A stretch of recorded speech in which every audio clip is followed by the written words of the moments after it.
Escatología. Parece una enfermedad y a veces es peor que una enfermedad, pero es una de las partes en que se dividen, de las nuevas partes en que se divide la llamada teología sistemática. Son 9 grandes doctrinas. Esta ocupa técnicamente la última parte de ese grupo de doctrinas, pero no quiere decir que la escatología sea una ciencia dentro de la teología para hablarnos de cosas del futuro y que sepamos muchas cosas del futuro, sino para que vivamos el presente con la visión del futuro. Así que lo vamos a hacer, si el Señor lo permite, a lo largo de este tiempo, y yo hoy quisiera iniciar dando una breve panorámica de algo que tiene que ver con la escatología, bueno, tiene que ver con toda la Biblia, que es el reino de Dios. Y llamo vuestra atención a un texto de la epístola de Pablo a los Colosenses, el capítulo 1 y el versículo 13. Colosenses 1:13, Pablo dice de esta manera: el cual, refiriéndose a Dios en su obra de salvación, el cual nos ha librado de la potestad de las tinieblas y trasladado al reino de su amado Hijo. Y este versículo para muchos representa ya un problema. ¿El reino es cuestión de presente o cuestión de futuro? Y claro, algunos piensan que el reino de Dios es distinto al reino de los cielos. Y dicen, reino de los cielos es una cosa, reino de Dios es otra. La cuestión es que lo que tú afirmas de doctrina, tienes que sustentarlo en Biblia. Y el gran problema que encuentro es que esa diferencia, especialmente en el Nuevo Testamento, reino de Dios y reino de los cielos, viene de la pluma de Mateo, que utiliza reino de los cielos, mientras que los otros evangelistas utilizan el término reino de Dios. ¿Por qué esa diferencia? Muy sencillo. Mateo es probablemente el primer evangelio escrito. Algunos hablan de que fue Marcos. Bueno, esas son cuestiones de gusto, pero por la lógica, la necesidad del primer manual del evangelio tiene que ver con los judíos, porque la iglesia naciente es fundamentalmente una iglesia judía. Y el gran problema que los judíos tenían era: si Jesús era el Mesías, ¿dónde está el reino? Y Mateo escribe inspirado por Dios, por supuesto, todo un evangelio en donde responde a esa pregunta y utiliza habitualmente el término reino de los cielos. Porque además es el término teológico especialmente tomado de la profecía de Daniel. Ahora, reino de Dios y reino de los cielos es prácticamente la misma cuestión. Y cuando tú lees el capítulo 13 del Evangelio según Mateo, hay una serie de parábolas o de ejemplos sobre el reino de los cielos que tienen que ver con la iglesia. Y utiliza el término reino de los cielos. Por tanto, no discutamos de conceptos. A veces estas discusiones nos hacen perder el objetivo fundamental de responder a la pregunta: si hay un reino, ¿quién es el rey? Y el rey es Dios, y su reino no es de la tierra, sino de los cielos. Cristo mismo lo dijo. Cuando Cristo se enfrenta con el gobernador romano y él le dice, tú eres el rey de los judíos, y él le dice, tú lo dijiste, etcétera, etcétera, él le dice que si mi reino fuera de este mundo, mis sirvientes lucharían para defenderme. Pero dice, mi reino no es de este mundo. Por tanto, nosotros estamos en un reino que no tiene que ver con el mundo. Nota lo que dice Pablo: Dios nos ha redimido del poder de ¿qué? De las tinieblas, del pecado, del mundo, y nos ha trasladado ¿a dónde? Al reino. ¿Está hablando de presente o no? Está hablando de presente. Por tanto, desprejuiciadamente tenemos que entrar en el tema de escatología, que tiene que ver con el reino, proyección del reino a lo largo del tiempo hasta llegar a cielos nuevos y tierra nueva, donde el reino se proyecta para siempre, donde hay una creación nueva o una recreación nueva de parte de Dios y donde todos estaremos morando con el Señor. El Señor para su iglesia, para los suyos, está preparando un lugar. En la casa de mi Padre muchas moradas hay. Si así no fuera, os hubiera dicho, voy pues a preparar lugar para vosotros, y si me fuese y os preparase lugar, vendré otra vez y os tomaré ¿a dónde? Bueno, ya empecemos a tener en cuenta algunas cosas. Tú esperas, ¿cuál es tu esperanza? Bueno, mi esperanza, la Jerusalén celestial. Bueno, la mía también. Calle de oro, puertas de perlas, cimientos de piedras preciosas, y allí sentados con una buena túnica blanca y un arpa cantaremos per secula seculorum música celestial. ¿Esa es tu esperanza? Hombre, yo espero eso. ¿Tú sabes qué dice Pablo que es la esperanza cristiana? No son cosas, es Cristo. Cristo es en vosotros esperanza de gloria. Ahora, cuando entramos en el estudio del reino en la Biblia, quiero mencionar tres cosas. Yo soy el hombre de los 3 puntos. En mi iglesia, cuando digo, presento los puntos para predicar, a veces tengo que decir, el primero va a ser muy largo, pero voy a terminar en hora, porque saben que vienen 2 después. Ahora, cuando tú estudias este asunto del reino, y quiero empezar con esto, en primer lugar está el propósito de Dios. En segundo lugar, quiero destacar la intervención de Dios en cuanto a reino y finalmente la irrupción de Dios en el momento presente en su reino entre nosotros. Primeramente, el propósito, concepto bíblico de reino de Dios o de reino de los cielos. Lo resumo de una forma muy simple, muy sencilla. Es la esfera donde Dios gobierna y tiene seres que le aman y le obedecen. Esta es la cuestión.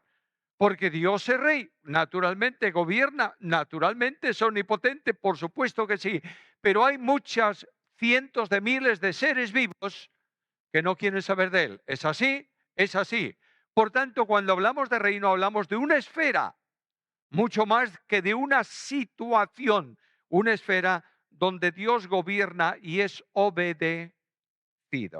Voy a la Biblia. El concepto de reino de Dios, Daniel capítulo 4, versículos 34 y 35. Leo la palabra de la profecía de Daniel. Bendije al Altísimo y alabé y glorifiqué al que vive para siempre, cuyo dominio es sempiterno y su reino por todas las edades. Primer concepto de reino. El reino no obedece a un tiempo, es por todas las edades. Todos los habitantes de la tierra son considerados como nada. Y Él hace su voluntad en el ejército del cielo y en los habitantes de la tierra. Y ahora escucha lo que dice. No hay quien detenga su mano y le diga, ¿qué haces? ¿Por qué? Porque el reino de los cielos está gobernado por el soberano Dios. Y otra vez la cuestión de soberanía aparece en cualquier parte de la Biblia. El reino tiene que ver con la soberanía, porque Él es el soberano. Ahora, Dios, que tiene en su mente su reino a lo largo de la creación, y en la creación Dios crea. Y crea durante un tiempo y trae a la existencia lo que no existía.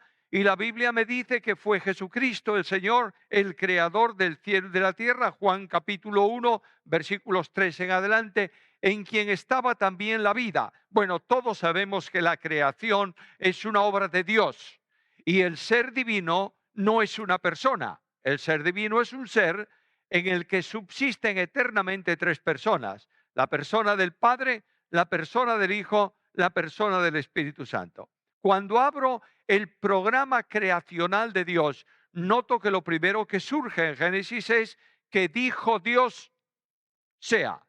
Ahora, ¿qué es esto de decir de Dios?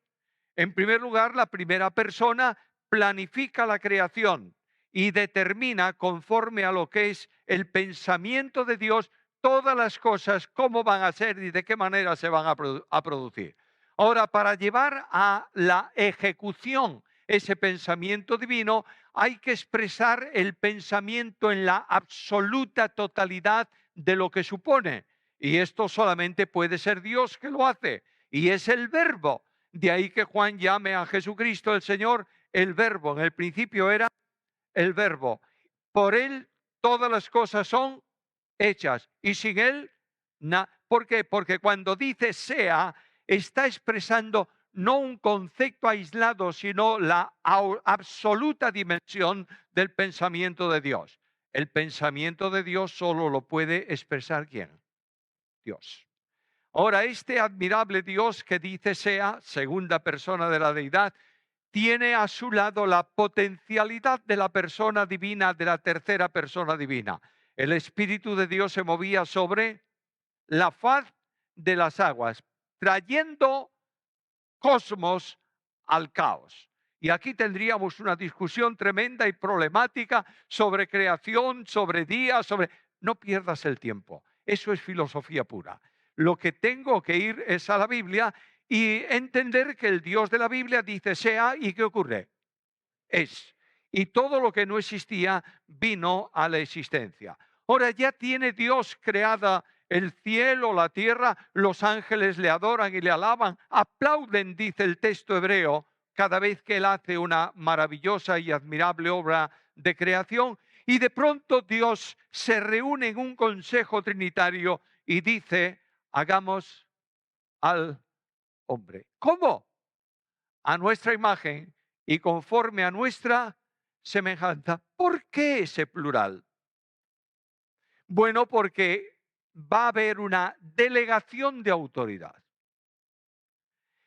Y el reino que Dios establece en la tierra coloca para gobernar ese reino a un hombre en un trono, y ese es Adán.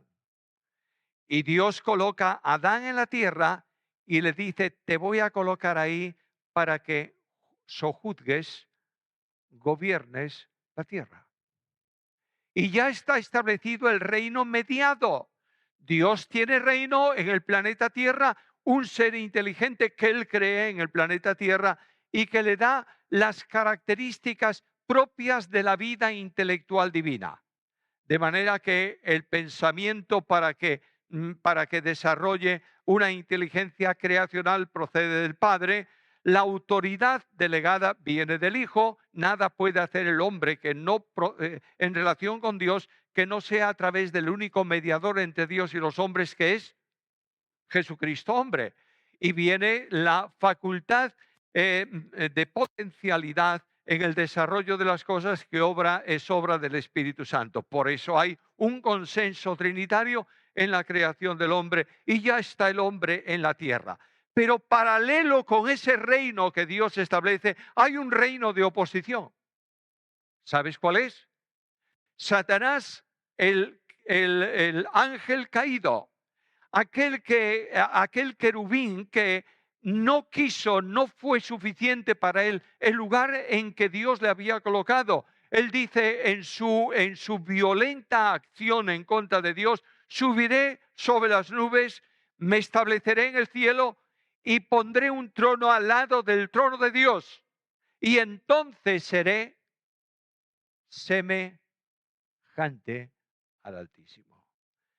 Este mentiroso quiere hacerte creer que Él dijo, seré como Dios.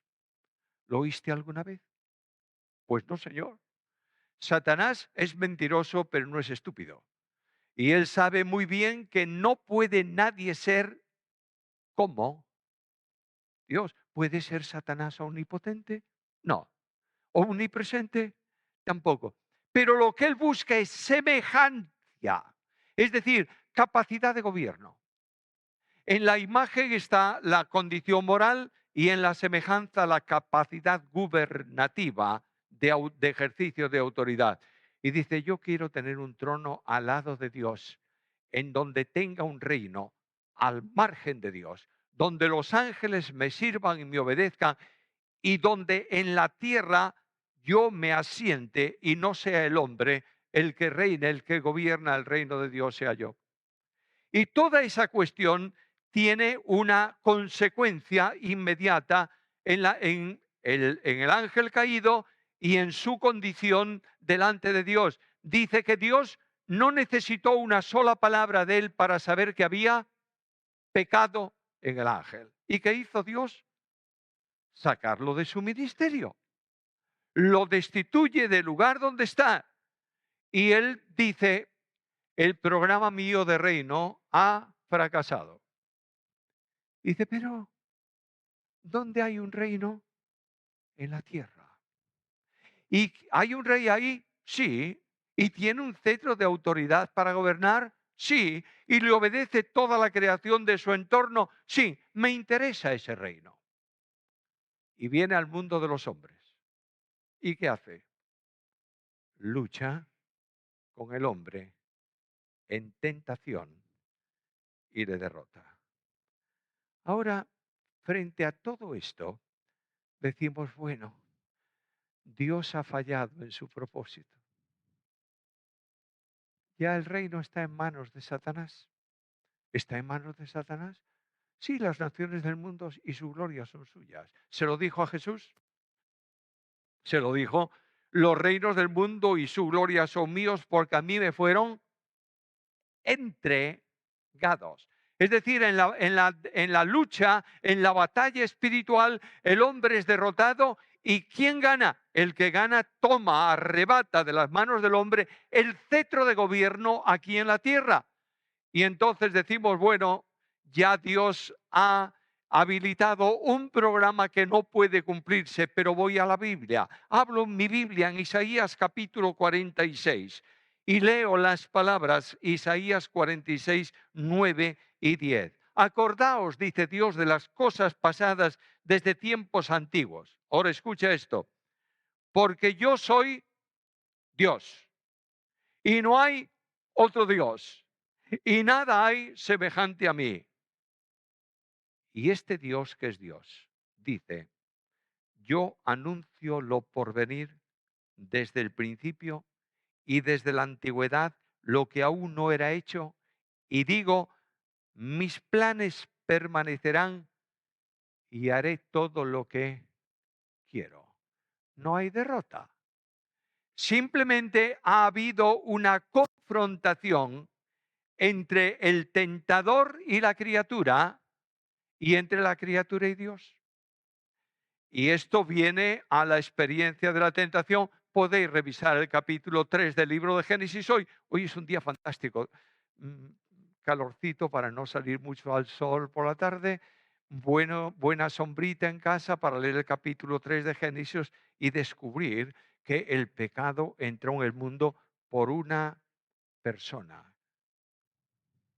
¿Cuál es la persona responsable de la entrada del pecado en el mundo? La mujer. Pues resulta que Pablo dice todo lo contrario.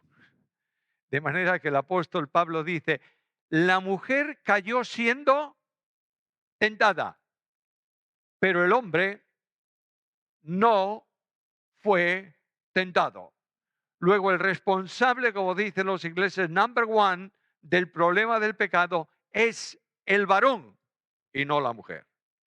Ahora, lo que sí yo encuentro es que aquí hay un problema muy serio, y el problema de Satanás es un desafío abierto contra Dios. Y cuando Cristo, el Rey de Reyes y Señor de Señores, del que el Salmo 2 dice, este es mi Hijo y te he puesto por Rey, he puesto mi Rey sobre Sión, mi monte santo, viene al mundo de los hombres, Satanás le dice, ¿para qué vamos a pelearnos tú y yo? La única forma que tú tienes de arrebatarme los reinos, ¿qué es? Luchando en la cruz. Yo te los doy. No hace falta que vayas a la cruz. ¿Los quieres? Yo te los doy. Con una condición, que dejes el plan de Dios y tomes el plan mío. Y eso ya es un acto de adoración, en donde, por supuesto, Jesús el Señor no va a caer. Ahora, Satanás momentáneamente, por permisión divina, actúa controlando el sistema de este mundo. Satanás es el príncipe del poder de este mundo, el príncipe de este mundo. Cristo dijo, el príncipe de este mundo no tiene nada que ver conmigo y cosas parecidas a esto. Los reinos de la tierra, por favor, escuchar esto con atención. Los reinos de la tierra en el tiempo actual como en el pasado, salvo cuando Dios interviene, están bajo el control ¿de quién? De Satanás. No hay ninguna ley de ningún parlamento en el mundo de los que nosotros llamamos buenos o malos que se ajusten a Dios. Incluso aquellas que son más parecidas a la voluntad de Dios tienen un objetivo perverso, porque están bajo el maligno. Hermano querido, he leído muchas proclamas llamando a la Iglesia a intervenir en la política de nuestros días. No pierdas el tiempo. El mundo no se rige con la Biblia. ¿Sabes por qué? Porque la Biblia es locura para los que se están perdiendo. Entonces no trates tú de imponer lo que hay que comprender espiritualmente con la ayuda del Espíritu. Simplemente vive en el mundo, muévete en el mundo, testifica en el mundo que eres una persona que perteneces al reino de los cielos. Y deja que el mundo discurra por su camino. Nunca se va a escapar del control de Dios. ¿Por qué? Porque leo Hebreos 2:5. Porque no sometió a los ángeles el mundo venidero acerca del cual estamos hablando. Luego los ángeles, caídos o no, no tienen nada que ver con el control del mundo venidero, que forma parte del programa, del proceso del reino de Dios. ¿Comprendemos esto? Esto nos va a dar una posición frente a la escatología, porque depende de la posición teológica que tú tengas, así entenderás la escatología. Si tú tienes una posición de reino consumado, dirás que todo eso que hay del futuro, del reino de Cristo en la tierra, etcétera, etcétera, etcétera, son simplemente referencias al tiempo presente y no al futuro. Y muchas de esas cosas que se producirán conforme a la profecía ya se han producido. Esto es una posición. Otra, estarás viendo señales de la venida de Cristo y del tiempo futuro en cada esquina de la calle. Y ninguna de esas señales confirman nada. Simplemente que el mundo está en un proceso de decadencia. ¿Es así? Muy bien. Ahora viene dentro de la profecía 666. Yo creo que hay más cientos de libros escritos sobre el 666 que una reflexión sobre Dios y su reino. Cuando todo eso tiene que ver, lo veremos, no quiero anticiparlo, tiene que ver con una posición específica y una revelación concreta. Lo veremos en su momento. Pero después de tener esta panorámica, entiendes que el reino de Dios no ha tenido épocas, ¿verdad? Que el reino de Dios es continuado. Que desde el principio Dios tiene reino. Porque aún bien no había pecado el hombre y caído en la miseria y comenzaron a moverse por el mundo cuando los descendientes de Seg dijeron nosotros somos de Dios, de Jehová, y comenzaron a llamarse como de Jehová. Hay un pueblo que obedece a Dios. Dios ha tenido reino siempre. ¿Por qué? Porque Él es el rey. De manera que a lo largo de la historia Dios va teniendo un núcleo de personas que salvas, seleccionadas, llamadas, le obedecen y le sirven. Ahora, la intervención. De pronto el salmista me dice, Salmo 2, 7 y 8, yo he puesto pasado perfecto. He puesto mi rey sobre pero si no lo tiene todavía. Pero es que el soberano Dios ve el futuro como presente y puede hablar de lo que vendrá como si ya hubiera ocurrido. Porque Él dice en el texto que leímos de Isaías que yo haré lo que quiero hacer y mi propósito permanecerá. De manera que Él puede hablar de cosas futuras como si fuesen pasadas, porque en su potencialidad y soberanía va a ser así. Ahora yo me acerco a ese salmo y descubro que quien tiene autoridad para reinar en la tierra es su hijo.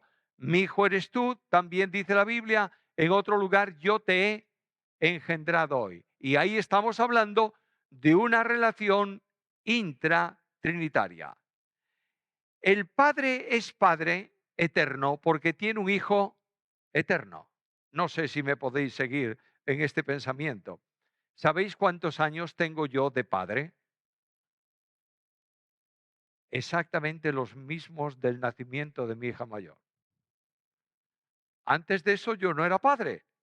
Ahora, si Dios tiene un Hijo eterno es porque es Padre eterno.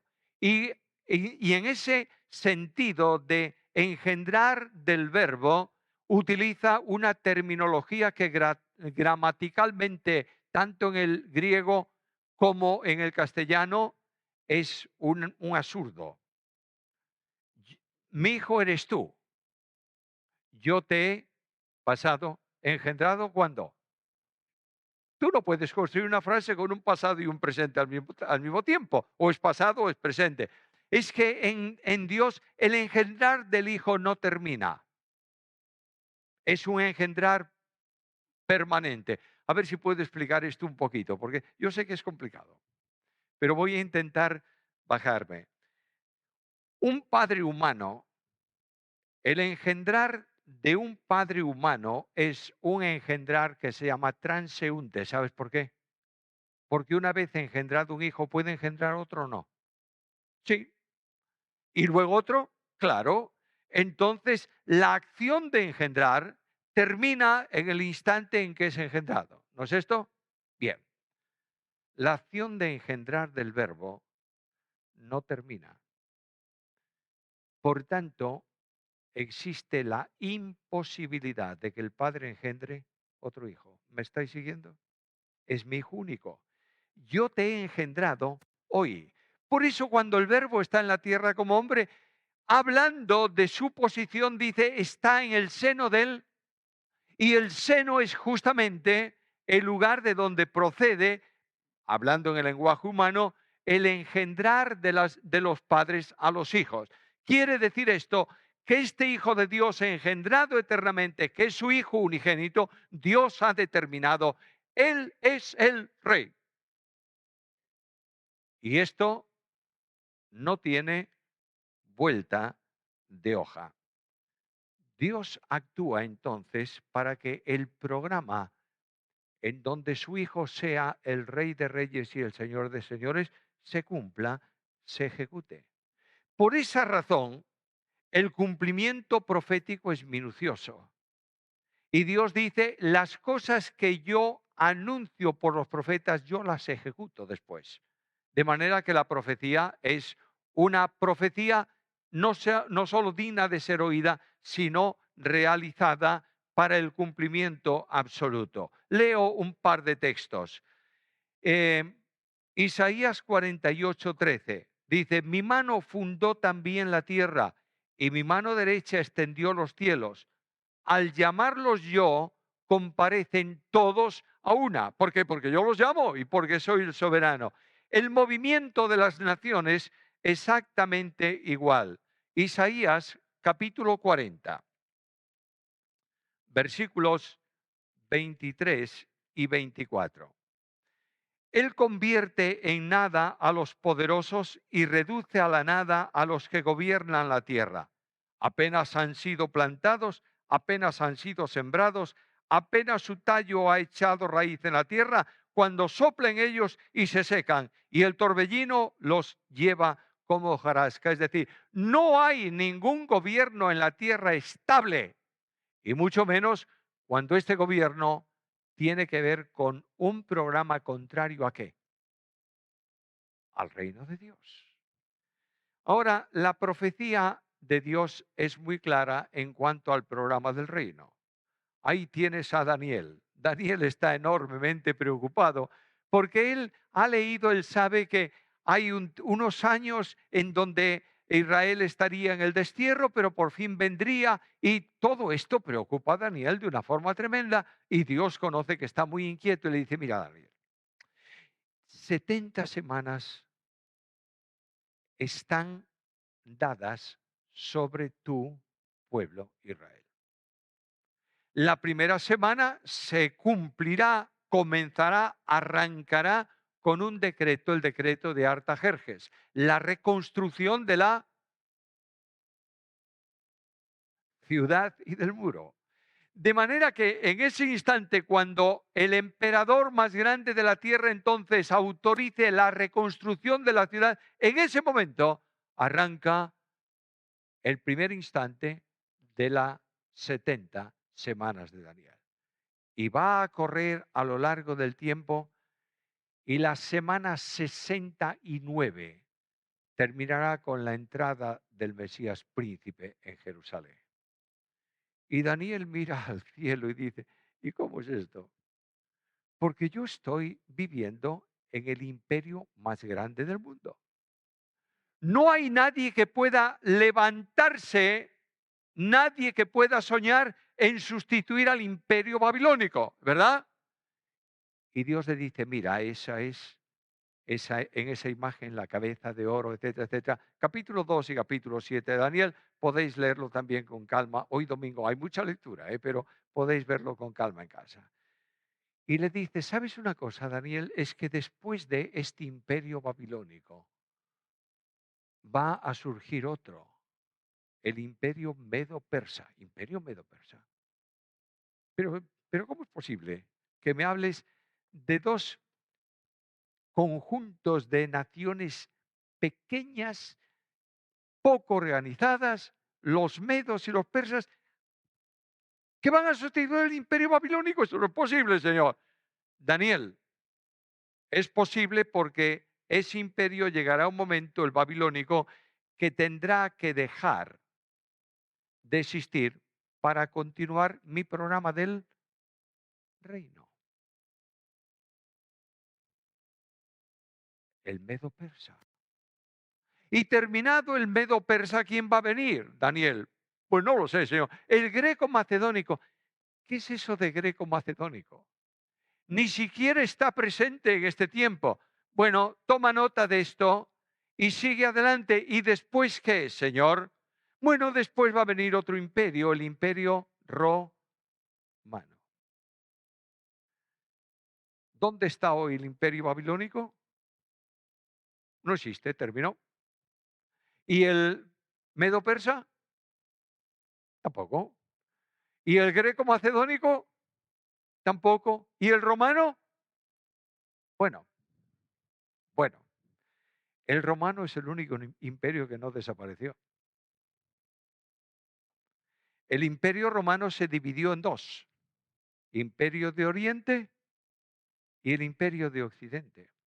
Y el imperio de Occidente simplemente se dividió en las naciones, hoy unas cuantas, por lo menos en la Unión Europea 27, pero eso se ha dividido, pero está ahí. Y Dios habló a Daniel de la aparición de un nuevo sistema en el futuro que nace de dónde? De ese imperio que no desapareció. ¿Por qué? Porque yo he establecido el decurso de la historia, porque yo soy el Señor. Y este Señor Dios, que dijo yo he puesto a mi rey, le dice a ese rey, que es su hijo, pídeme y te daré por heredad las naciones y por posesión tuya, ¿qué? Los confines de la tierra, Salmo 2.8. Y de pronto ese rey aparece en la historia de la humanidad. Mi reino no es de este. Por tanto, el nacimiento de ese rey no es como los reyes del mundo. ¿Dónde nace? En Belén, de Judea. ¿Y qué es Belén? Una aldea perdida en medio de Israel. No tenía importancia para nadie. Y ahí en Belén de Judea, en el tiempo que Dios había determinado, nace un niño que es envuelto en pañales y acostado en una cuna de oro. No, en un pesebre de un establo.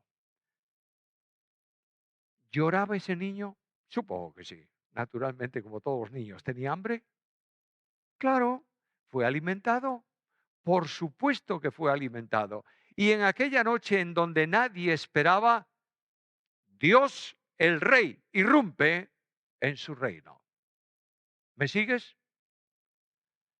Y de pronto el misterio del nacimiento y de la gracia se anuncia a unos pastores que están en el campo, cuidando unas ovejas.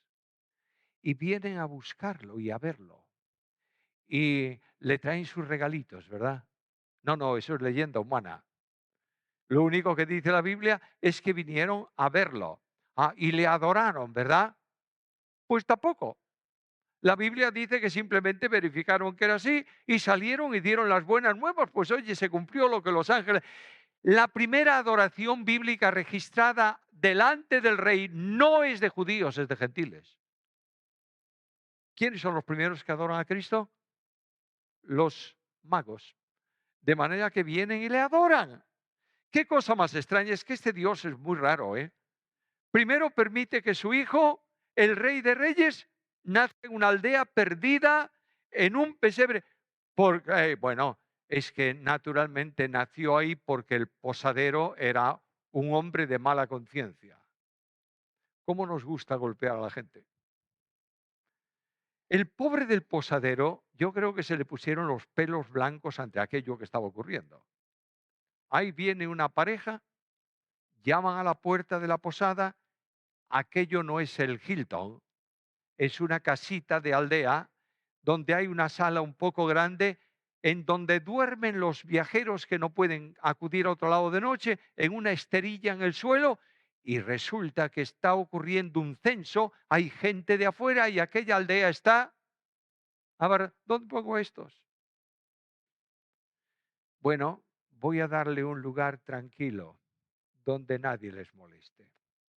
No tengo duda ninguna que el posadero arregló con heno recién eh, puesto el lugar donde iba a dormir el niño. Y ahí el Dios del cielo se manifiesta. Porque quien nace no era un niño solo, era Emmanuel, Dios con los hombres. Qué impresionante misterio. La segunda persona de la deidad se hace hombre y continúa su andadura. Y llega el tiempo de su ministerio. Y sale a predicar. ¿Qué cosa predicaba Jesús? El evangelio del reino. De manera que Cristo viene para decir, el reino no es como piensan los hombres, es un reino diferente.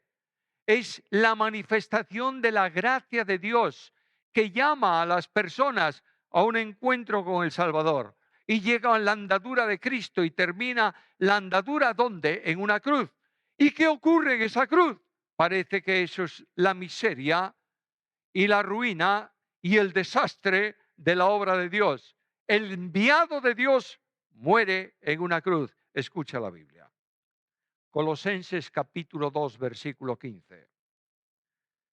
Y despojando a los principados y a las potestades, los exhibió públicamente, triunfando sobre ellos en la cruz. Luego en la cruz se produce, permitidme decirlo en un lenguaje coloquial que se pueda entender, se produce la confrontación de los siglos.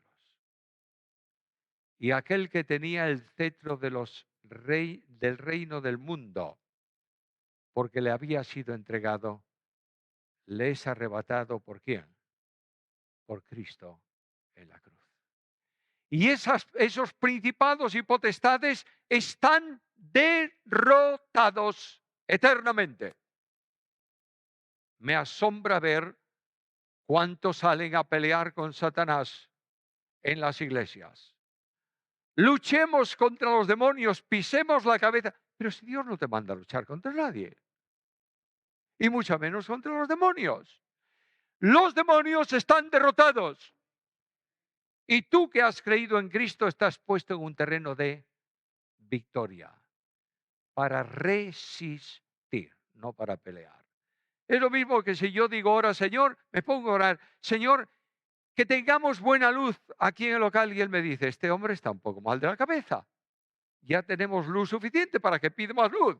No pidas, no trates de hacer lo que está hecho. ¿Me oyes? Como a veces algunos dicen, ven Espíritu Santo, ya vino. No tienes que pedirlo de nuevo. Y ahí tienes a toda la gente viendo demonios en todas las esquinas. Detrás de la puerta hay un demonio. Aquel que no viene al culto es que es un demonio que no sé qué. Le duele la barriga al otro, es que es el demonio de... Oh, para un poco. Lo que yo sí tengo la seguridad es que este rey abrió un camino de victoria, ¿sí o no? Y a todos los que están creyendo en el rey, Dios los saca de las tinieblas y los pone ¿dónde? En el reino de su amado Hijo. Ahora, el rey luchó y aparentemente murió, ¿o no? Bueno, la obra de redención exigía la muerte del Cordero de Dios que lleva el pecado. No, que quita. Notad que los sacrificios del Antiguo Testamento, el animalito que moría, la sangre de los becerros y de los machos cabríos, no tiene ningún poder para quitar el pecado. Simplemente era un formalismo religioso que Dios había establecido y simbólico de una obra que el Cordero de Dios extinguiría en su plenitud y totalidad.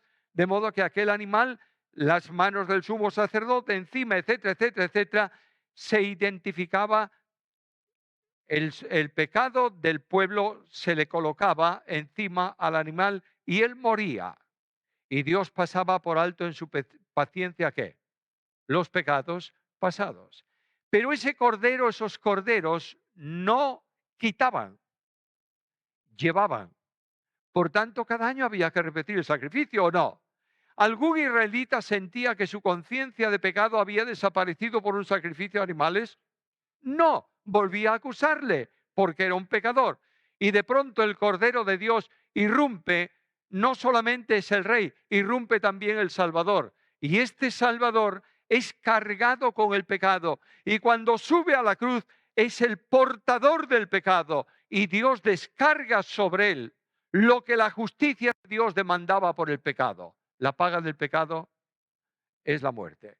Y en esa cruz del Calvario, Cristo, dice Pablo en la carta a los Gálatas, fue hecho por nosotros maldición.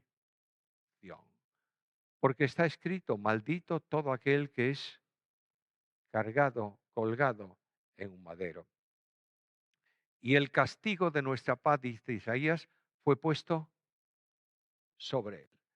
Y hay algo impresionante en la obra de la cruz. Cuando Cristo entra a orar en Getsemaní, dice la carta a los hebreos que oró con gran clamor y lágrima al que tenía el poder para escucharle, y dice, y fue oído a causa de su temor reverente. Cristo es una persona divino-humana, ¿verdad? Es decir, es el Verbo encarnado, con dos naturalezas. La naturaleza divina que le corresponde eternamente y la naturaleza humana asumida en la persona divina del Verbo en el acto de la concepción, y desde entonces en adelante la segunda persona de la deidad tiene dos naturalezas. Ahora, la naturaleza humana del Verbo asume la limitación de la criatura. ¿Por qué? Porque es hecho semejante a los hombres. Tenía que hacerse hombre para poder sustituir a los hombres. ¿Me estáis siguiendo, verdad? Y dentro de esa limitación, él conocía como hombre todo cuando la persona divina le comunicaba ese conocimiento. Mientras tanto, no. Estoy diciendo una herejía muy grande, ¿verdad? Bueno, para muchos sí. Pero te pongo dos ejemplos. Viene la mujer con flujo de sangre y toca el manto de Cristo. ¿Y qué dice Jesús? ¿Quién me tocó? Y claro, Pedro, que es el hombre de la respuesta rápida, ¿quién te tocó? Te están apretando todos y preguntas quién te tocó. ¿Todos? No, hombre, no. Pedro, alguien me tocó de una forma especial porque yo he sentido que de mí salió poder. ¿Quién fue? Es que no lo sabía desde su condición divina, claro que sí, pero desde su limitación humana, no. Y esa mujer sale adelante y él, que tiene facultad de perdonar pecados y de sanar enfermedades, ¿lo hace? Claro. Dice, bueno, estás buscando algo muy extremo. Muy bien, te doy ese ejemplo para ti, voy a otro. Está delante de las multitudes que fueron a la casa de María y de Marta cuando murió ¿quién? Lázaro. Y ahí está el Señor. Hay un diálogo tal, tal, tal, tal. Y de pronto, ¿qué le dice Jesús?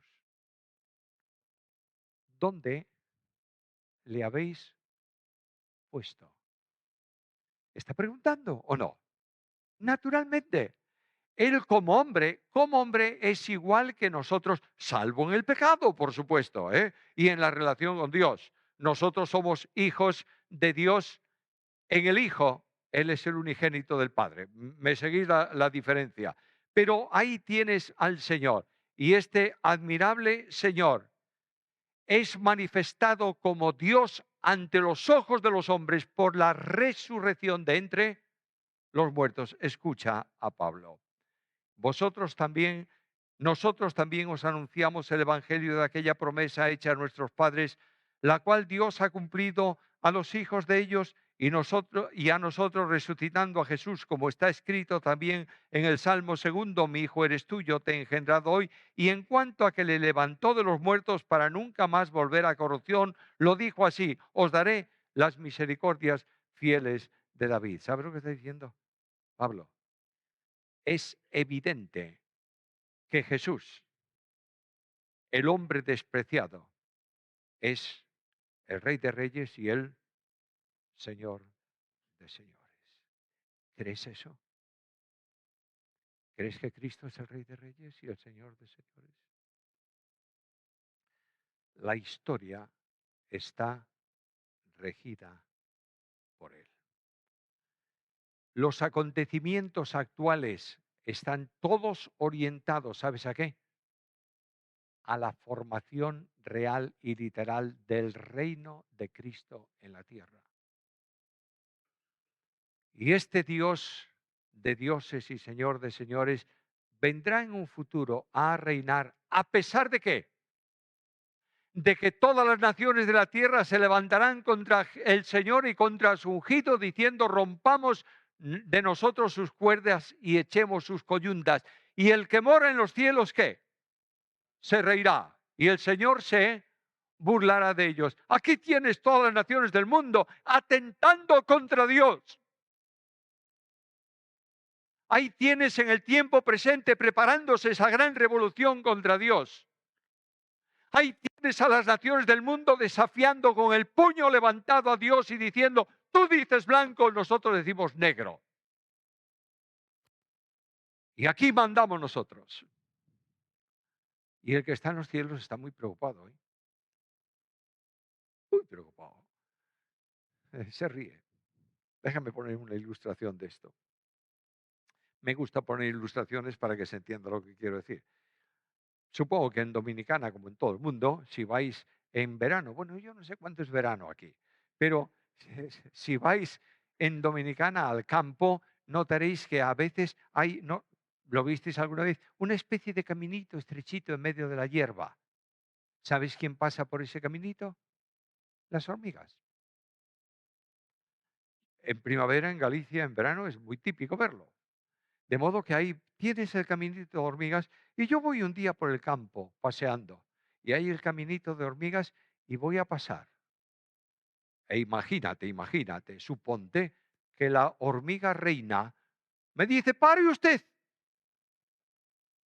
Y yo le digo, ¿qué pasa? Dice, por ahí no puede pasar. ¿Cómo?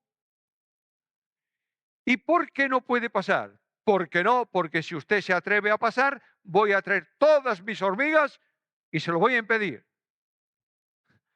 Y yo me pongo nerviosísimo. Me echo a reír y me agacho y le hago así a la hormiga, ¡plan! Y la pongo en la finca de al lado. Y digo, señor hormiga, ¿sabe usted por qué paso por aquí? Porque puedo. ¿Está claro? Ahí tienes a las naciones de la tierra diciendo, Dios no. Un día esas naciones doblarán sus rodillas. Porque Él tiene el nombre que es sobre todo nombre, para que en el nombre de Jesús se doble toda rodilla de los que están en el cielo, en la tierra y debajo de la tierra, y toda lengua confiese que Jesús es ¿qué? Señor, para la gloria de Dios. Esa palabra Señor es la traducción de Jehová. Jesús es Jehová, para la gloria de Dios. ¿Entiendes esto? Deja que los hombres digan lo que quieran. Tú como creyente afírmate en la palabra de Dios y di bendito sea, Señor, porque este Rey de reyes y Señor de señores me amó hasta morir por mí. Voy a terminar. No quiero extenderme y que digáis, bueno, ya mañana no vendré para oír a un pesado como este. Quiero terminar rápidamente con una aplicación práctica, porque si sabemos mucho de escatología y de reino y de no sé qué más, y no trae consecuencias a mi vida, he perdido el tiempo. Estando con mi especialidad de cristología, el doctor La Cueva y yo, solitos. De manera que Dios me dio la enorme bendición y privilegio de estar 4 años. Después de terminar mi licenciatura, 4 años, él y yo, durante 4 o 5 horas diarias. Y de pronto, un día, me miró y me dijo, oye, entre tú y yo, sabemos un rato largo de cristología, ¿verdad? Yo, ante una pregunta como esa, la mejor respuesta, ¿sabes cuál es? Silencio. Y él me miró y me dijo, sabes, tenemos que darnos cuenta que no sabemos nada de cristología. Me miró, me dijo, además quiero decirte que si todo cuanto estamos estudiando durante estos 2 años, porque luego en la otra especialidad, durante 2 años, no produce un cambio en nuestra vida, hemos perdido el tiempo. Yo conozco hoy en día muchos creyentes a los que desde el púlpito se le dan datos y datos y datos y datos. Y se abre un versículo y se les dice, mira, es que este versículo, el verbo está en aoristo o está en... Y sale toda la congregación diciendo, ¿cuánta ciencia teológica tenemos? ¿Y de vida qué? Si eso no produce un cambio en mi vida, no tengo una buena enseñanza. Y la afirmación de Jesús es muy clara. En el mundo tendréis aflicción. No esperes que por ser hijo del reino vas a tener una vida transformada. Pero lo que sí tengo que decirte es que la transformación de los que están en el reino tiene que ser visible, si no, no es transformación. De otra manera, hermanos míos, el Evangelio no se predica para que las gentes se salven solo. Se predica para que se salven y se regeneren y se transformen. No hay salvación sin regeneración. ¿Me entiendes esto? Una salvación que no cambia la vida no es salvación. Es simplemente religión. Y Dios me dice, mira, los que están en el reino, el cambio es esto. Con Cristo estoy juntamente crucificado. ¿Y qué pasa? Ya no vivo yo. Y el apóstol Pablo decía que nadie busque a Pablo en otra dirección que no sea en Cristo. Hay un cambio de vida. Los que están en el reino tienen un cambio de orientación y tienen una liberación del yo. En ese versículo lo vimos, ya no vivo yo. ¿Tú sabes lo que es el yo? Es ese gran arrogante que te permite considerarte como el rey tú. ¿Quién es la persona más importante en mi casa? Yo. Bueno, no hablemos muy alto porque Susana ya me miró y dijo, oye, ojo con esto, ¿eh? Yo. ¿Y cuál es la persona que menos se le respeta, se le corresponde, se le ama, se le atiende en la iglesia? A mí, pobrecito. No saben que yo soy una pieza clave. Ese yo que no perdona, que es incapaz de amar, es tratado por Cristo.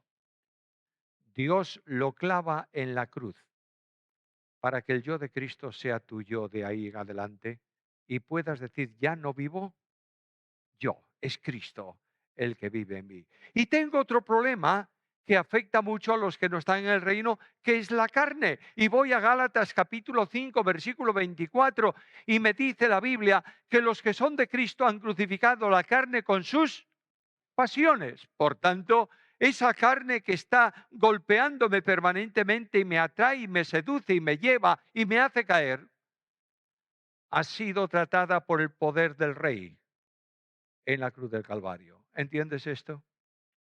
Cuántas veces estás, bueno, en mi experiencia de 40 años de pastorado en la misma iglesia, 40 años, la iglesia me conoce como pocos, y yo conozco a la iglesia también, ¿eh? Pero resulta que a veces sales, estás en la puerta, saludas a la gente y ves que hay alguien que está allí quietecito en la esquina.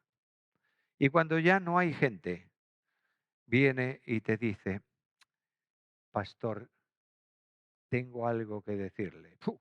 Cuando alguien me dice eso, me pongo como el gato frente al agua. Digo, ¿qué querrá decirme? Pues he tenido un problema moral. ¿Y cómo fue eso? Me tentó Satanás y yo caí. Y si Satanás está presente ahí, porque no está en todos los lados, está presente, dice, además de inmoral, mentiroso, porque yo no estaba ahí. Y Santiago me dice, cuando de tu misma concupiscencia, de tu carne, eres atraído y seducido. Por tanto, no te vas a librar nunca de la carne por tu poder.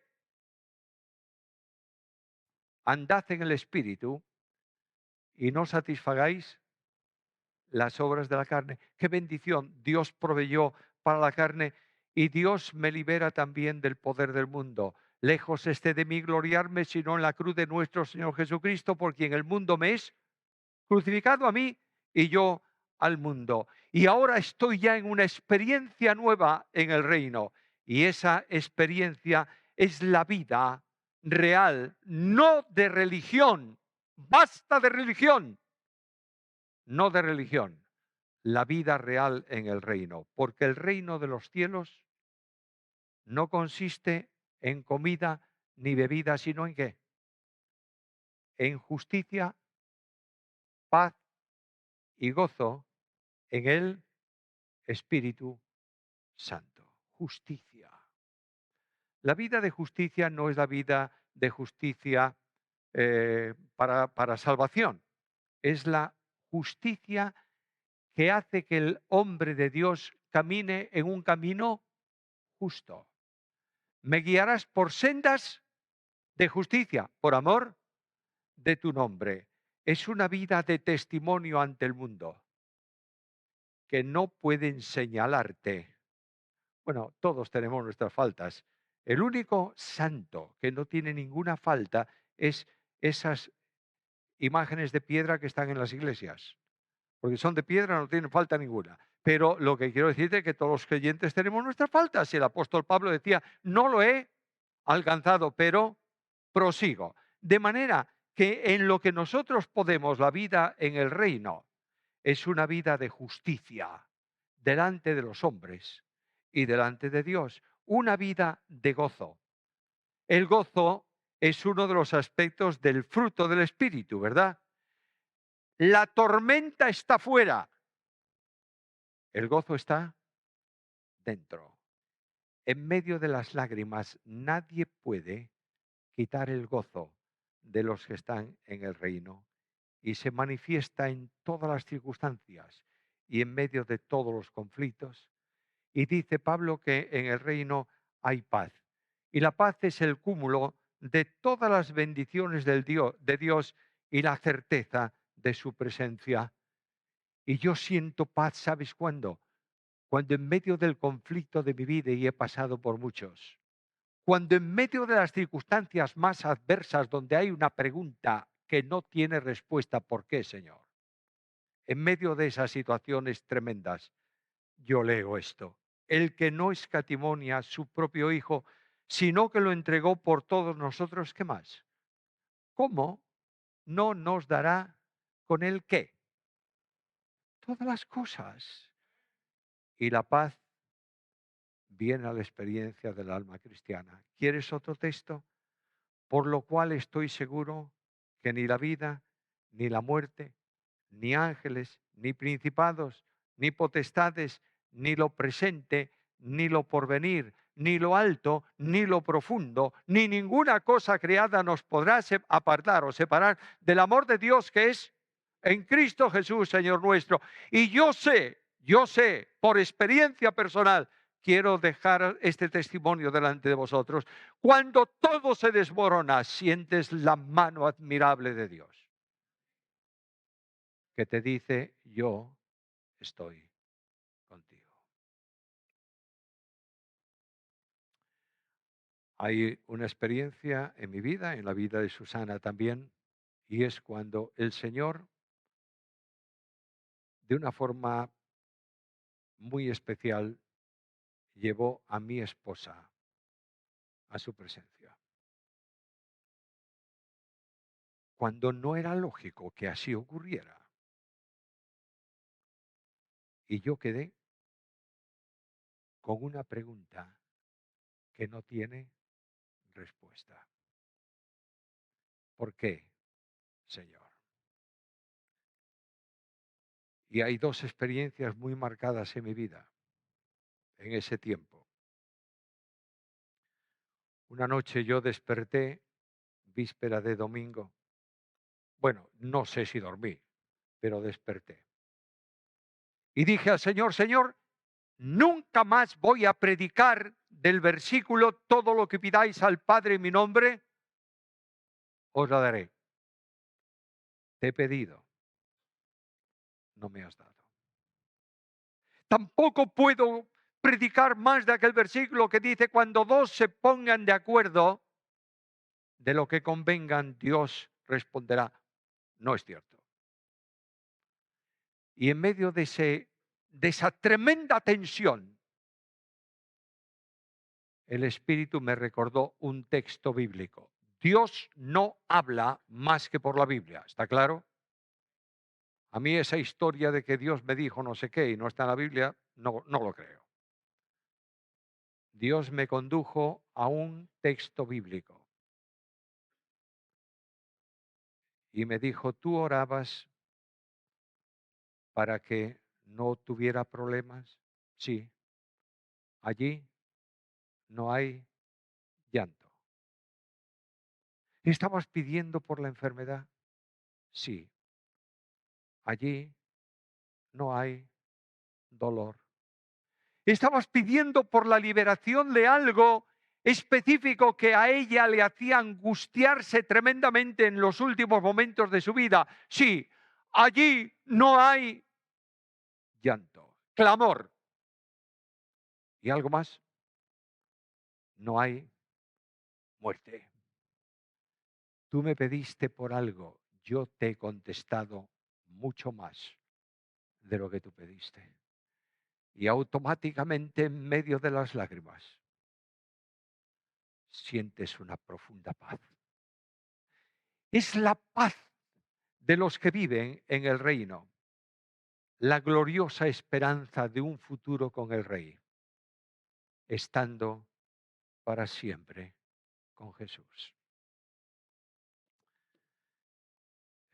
Me llamaron una vez hace años, bastantes años, para que fuese a predicar en el entierro de una hermana de una iglesia allá en el norte, hacia el norte de Galicia, en la costa.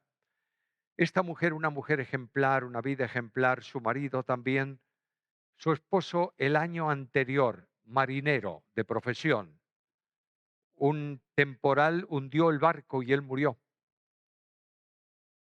Aquella mujer se mantuvo, dice el pastor de esa iglesia, nunca la he visto quejarse. Y de pronto me dijo, mira, en la Biblia de la hermana había esta nota que sobresalía un poco, te la voy a leer. Y ella decía, Señor, no podré entender lo que tú haces, pero sé que estás ahí. Y luego copió este himno. Su gracia es mayor si las cargas aumentan. Su fuerza es mayor si la lucha es cruel. Si son más las penas, mayor es su gracia. Si más son las cargas, mayor es su paz. Su amor no termina. Su gracia no acaba. Un límite no hay al poder de Jesús, pues de sus inmensas riquezas en gloria abundan sus dones, abunda su luz. Si nuestros recursos se están agotando, si fuerzas nos faltan para caminar, si al punto ya estamos de desanimarnos, el tiempo ha llegado en que Dios va a obrar. Esta es la fe cristiana. Esta es la seguridad de los que estamos en el reino. Esta es la bendición y el descanso feliz en medio de las pruebas. Es el secar de Dios de las lágrimas que brotan de nuestros ojos. Es la paz y la calma en un alma que se inquietaría si no tuviera Dios. Y Dios me dice, esta es la vida en el reino. A Él sea la gloria. Y a nosotros esta mañana sus bendiciones por Cristo Jesús. Tenemos unas cuantas preguntas que queremos presentarle al pastor. Primero es, ya que el Señor Jesucristo profetizó que el fin del mundo vendría solo después de que todos hayan sido evangelizados, ¿en qué momento histórico ocurrirá eso? Primero, el Señor dice que se predicará el Evangelio a todas las naciones.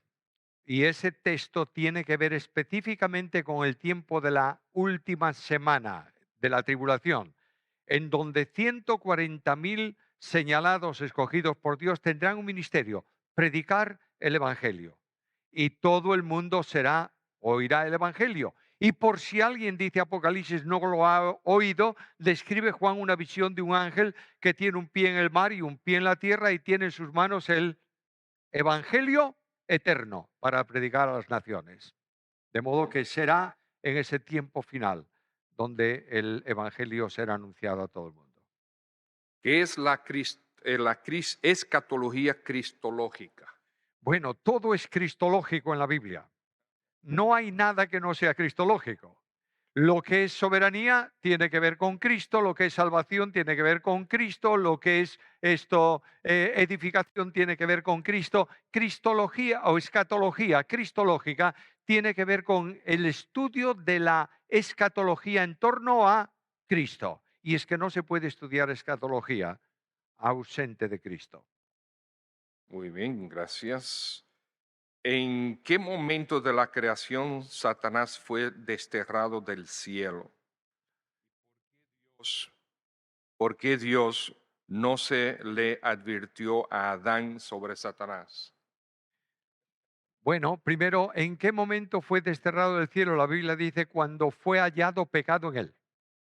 Ahora, no me preguntes en qué instante histórico, porque la Biblia no revela curiosidades. La Biblia es un libro de fe que revela lo que Dios quiere manifestar. Segundo, ¿por qué no le dijo Dios a Adán nada acerca de Satanás? Adán tenía, cuando fue creado, libre albedrío absoluto.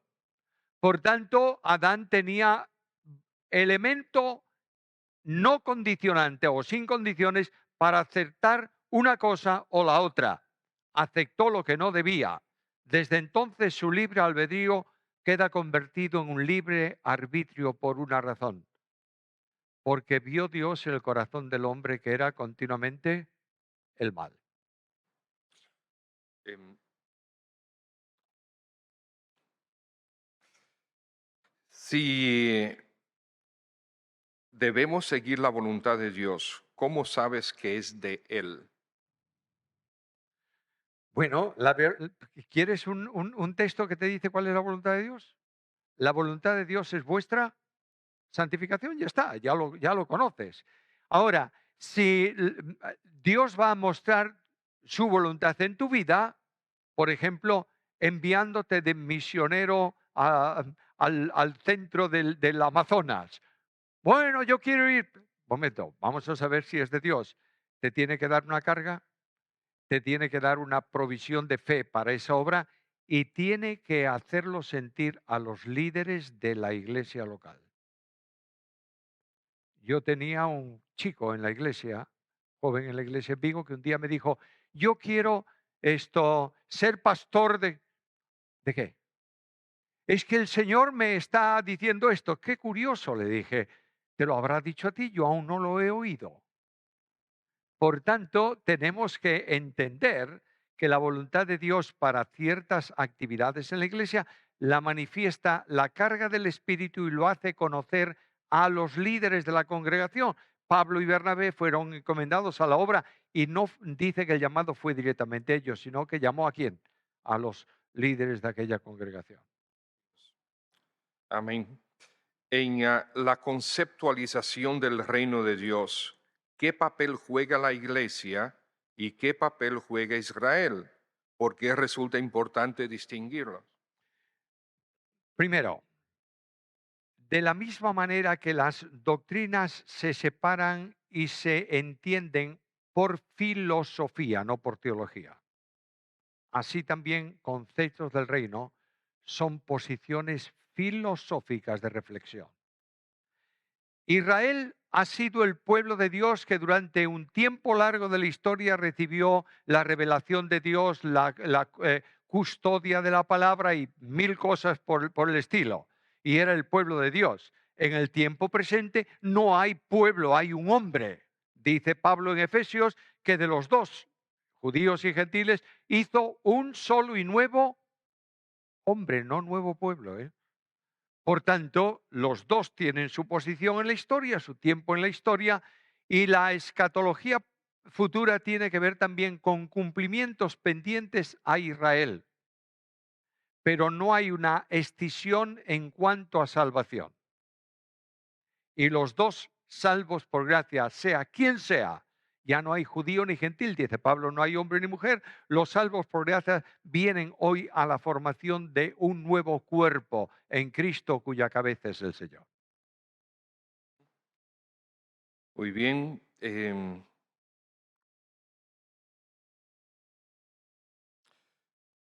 Te dijo que el reino romano todavía no ha desaparecido. ¿Podría explicarlo mejor? Muy bien. Dije antes que el Imperio Romano tuvo una escisión, uno de los emperadores se fue a Oriente y otro se fue a Occidente o permaneció ahí.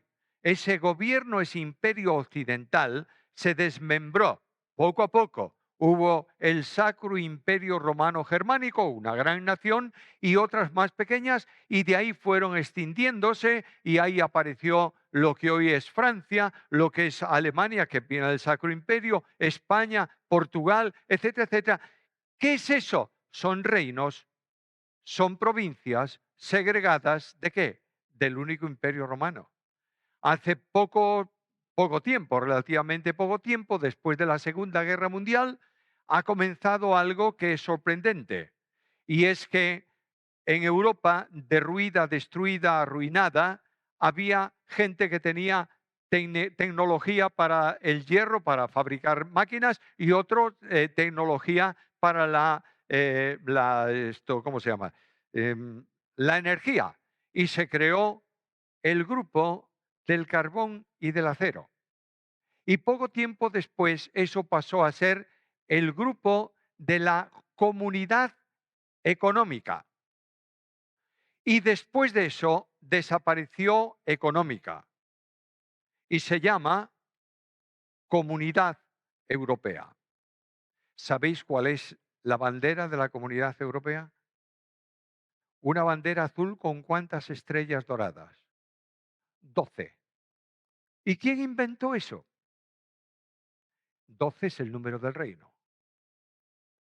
Y esa Comunidad Europea tiene un ejército común, un pasaporte común, no hay fronteras. Tú llegas a Lisboa, de donde cerca es el pastor, su familia, y te subes a tu coche. Y cuando pasas a España, lo único que ves es un cartel que dice España. Y sigues, nadie te va a parar, y cruzas a Francia y ves Francia, y así sucesivamente hasta la frontera con Rusia. Nadie te para porque estás en la comunidad europea. Pasaporte, moneda. Cuando se creó el euro, nuestros amigos del norte dijeron, estos europeos son siempre los mismos. Y ese euro va a durar 2 días y medio. Nunca bajó de la paridad con el dólar.